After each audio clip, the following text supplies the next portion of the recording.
Welcome back. Today we are talking about GST and subsidies. So moving on, there's been a lot of talk, Mr. Tan, on trying to revise the tax rates in Malaysia. What are your thoughts on this?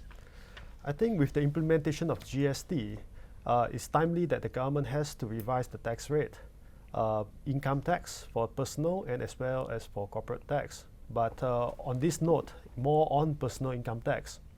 So as mentioned just now regarding for the middle class people, I believe that with the implementation of GST, immediately there should be a reduction into the income tax, and as well as to increase the tax bracket so that those lower income as well as some middle income may not be taxed that high.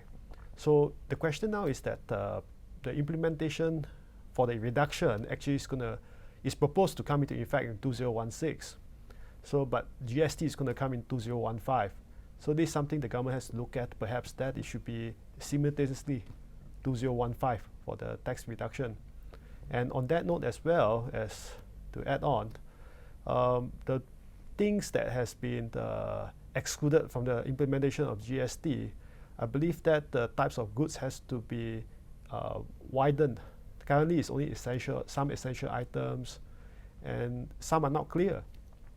Does a can of sardine excluded from GST is considered essential items to some people who eat it on a weekly basis for some poor people living in the rural areas? While I do agree that many essential items has been excluded, poultry, foodstuffs, even the first 200 units of the electricity.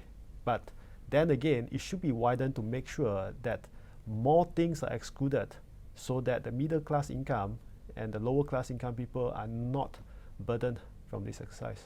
If I could just take one important idea that was raised by Tang earlier, is the notion of this zero-rated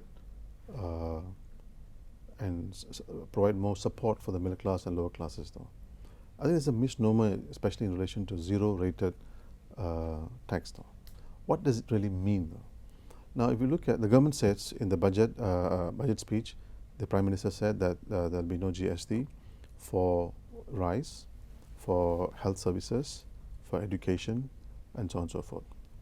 Now, you just take rice though. So, what does it mean to say it is no GST? There's no GST on rice when the farmer the farmer has to buy pesticide, herbicide, and all the other sides that he has to, in order for him to plant the seed, right? So if he's unlucky, if he has got snakes, he's got 3-4 different kinds of insects, then he has to buy more. So the point is that is a cost to the farmer, right? And then he has to transport the rice to the miller. Transportation cost is GST. The miller is going to charge you. It's also got a GST, and then the miller, once he has got his work done, he has to put it in a package, a plastic bag, which is somebody is selling it to him. That's GST. And then the miller, once he's done with his packaging, he has to send it to Kuala Lumpur, to Klang, and to other areas. Transportation involves GST. So what does this zero rated really means? When it will be a cost in the overall production cost of the particular product.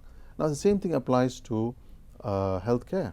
So if you go and see a doctor says, I want you to do an X-ray first. That's a GST. First, the doctor itself, his services got a GST. Now, if there are 3-4 doctors involved, every one of them will have a GST applied to their services.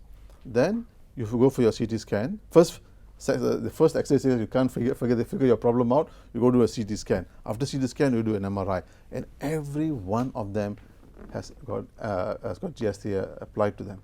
The services that is provided. Now, what does this mean that healthcare does not have a GST application, though, and that's not a cost to people? Makes no sense, though. And same with education as well. A private college which is renting a building has to pay GST, and the company is not going to give it for free to its students. They're going to pass the cost to the student. The same way, books will have a GST. So it's not very clear. I think therefore the government really needs to come out and think through carefully when they say there's no GST for rice, for healthcare, for pharmaceuticals, as well as for education. What in the world does this really mean, though? Otherwise, there's already enough confusion about GST. There'll be more confusion about it when the implementation comes. And the worst is, business will have no understanding when to put in their plus and their minus system. And it's going to cause national havoc. Mr. Kumar? I welcome the reduction of both personal income tax and corporate income tax, but the reduction is fairly minimal, and I would say it's fairly cosmetic, because the GST rate is 6, but reduction is not corresponding to the 6% GST rate. So I would welcome what they call a higher reduction of personal income tax and corporate income tax, following the footsteps in the neighbouring countries. That's what Singapore has done. So Malaysia should follow in the same direction.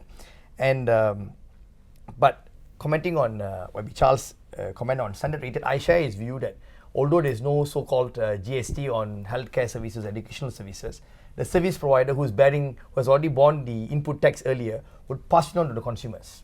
But for the zero-rated service provider or supply provider, he would be able to claim input credit from the customs. So in that way, it won't be deprived, in my view, maybe, provided that customs issue this refund on time. That means if I file in my refund this month, by next month I should get my input credit refunded to me. If you don't do that, if the government fails to do it on time, and that will affect a cash flow problem to this particular zero-rate service supplier, who will then end up passing it on back to the consumers. So the system must be in place very well. And government announced, GST is not something new that the government has announced. It was announced 2005, 2009. Businesses have spent lots of money in investment into infrastructure for GST implementation, softwares and computers and gadgets. But what we spent in 2009 is all obsolete now. So businesses have to spend again money into this. There is some indication that the government will give some exemption, some tax special incentives for such expenditure. But to what extent is it going to cover? Because as a businessman, all these expenses I incur to set up the infrastructure for GST will be passed on back to consumers. Mm-hmm. And how do we protect the consumers? What should the government start putting That's in where place they have started this fair price office, like in Australia has that, because GST also result in some business sectors having some tax savings as a result of GST, and those savings may be passed back to consumers. Australia has a very effective system. We have the system, but the irony is that enforcement of that particular role is given to a different ministry. That is given to the Ministry of Consumer Affairs and Domestic Trade, whilst enforcement of GST is given to the Finance Ministry under Customs. Why can't we park under the same ministry? And Malaysia is known, as a lawyer I will say, we have a fantastic set of laws. I think we are on par with developed world, but the enforcement is a different issue altogether.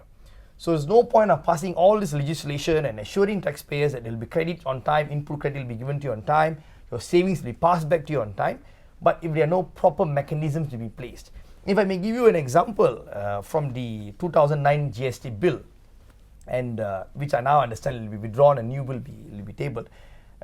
But there's one clause I doubt there will be much changes. Review. So when the Director General of Customs make a decision and not you agree by a decision, you apply for revision.